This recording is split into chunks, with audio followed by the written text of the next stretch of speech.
Our government is representative, and that means we don't do it ourselves. So if you're going to understand the form of our government, which form is unique, you'll have to understand something that's in the Declaration of Independence as a precursor. And that thing is consent, or consent of the governed. So then the argument would have to go like this, that there's such a thing as a human, that all the things that are like that are equal in some respect, that this equality sets them up to be governed rightly only by their consent, and that gives rise to the structures of the Constitution. So to connect all those things up is to retrace the steps of the American Revolution. We're going to talk about representative government. Why consent? What is consent and why?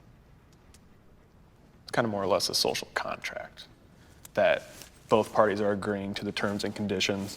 We, as the people being governed, are allowing those who are in power to look over and provide the necessary securities so we can, as they put, to pursue our happiness. So in the Declaration of Independence, what do they say about the social contract? It's referenced in the laws of nature and nature's God. Is it? Where?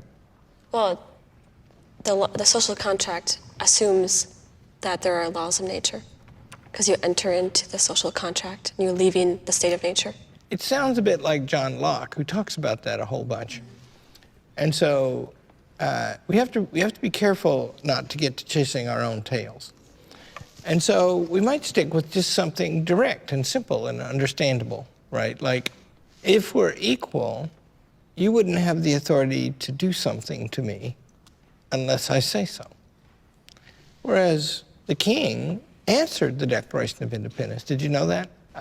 He gave an address from the throne, and he gave an answer. Caused it, this answer, this address from the throne, he caused it to be distributed across the lines at the Siege of Boston.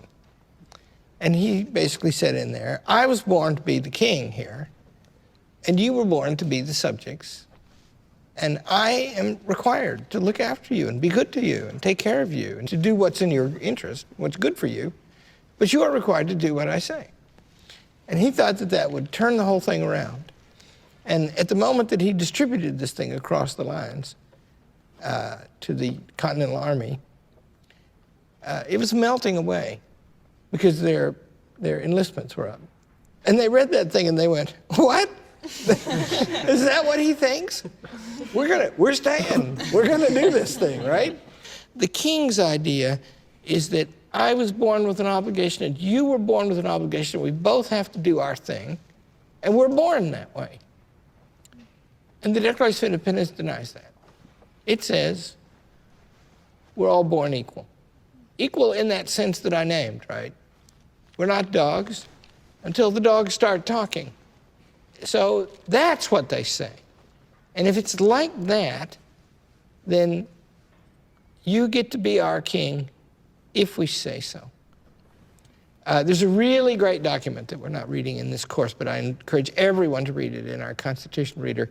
It's written by Thomas Jefferson, who of course was a very powerful writer, earth-shakingly powerful writer, wrote the Declaration of Independence. And it's called A Summary View of the Rights of British North America.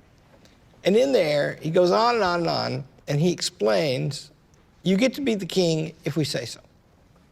You have to do what we say. In the last paragraph, which I'll paraphrase, he says, let those flatter who fear. It is not an American art. Your counselors are partisans, not drawn from us, right? So he's telling the king what for, you know?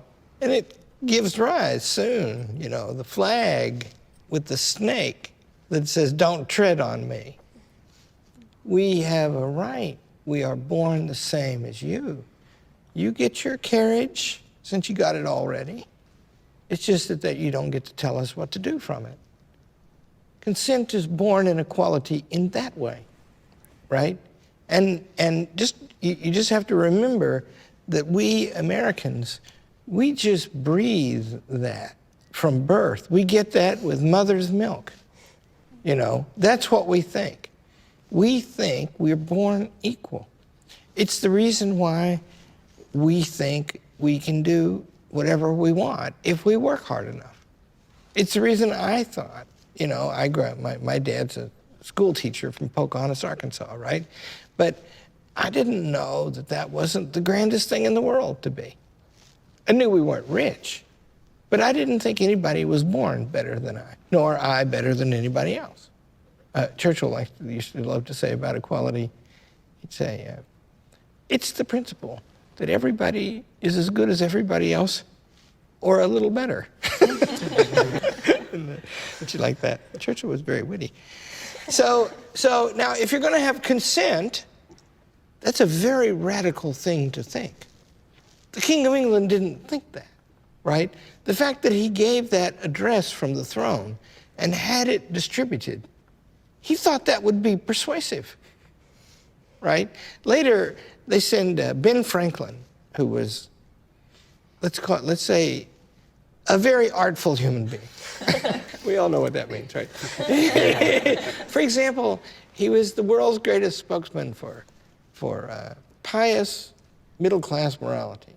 Anyway, they sent him to England to negotiate. He didn't get on well. They liked him better in Paris. He went there too. And he gets over there and he talks with the cabinet. And the cabinet says, we are the mother country and you are the children and you must do what we say. And he writes a letter back to the Continental Congress and says, there's going to be a war. Because what they think is, and remember, what they think is what everybody thinks. It's what the King of France thinks, who later subsidized our revolution. It's what they all think. It's what the whole world has thought from time immemorial. And these guys don't think that. That's a remarkable development in human history. And what we're going to talk about now is the amazing things that makes possible. This idea of consent. You see, if they can only do it to you, if you say so, then incredible things become possible in arranging the government.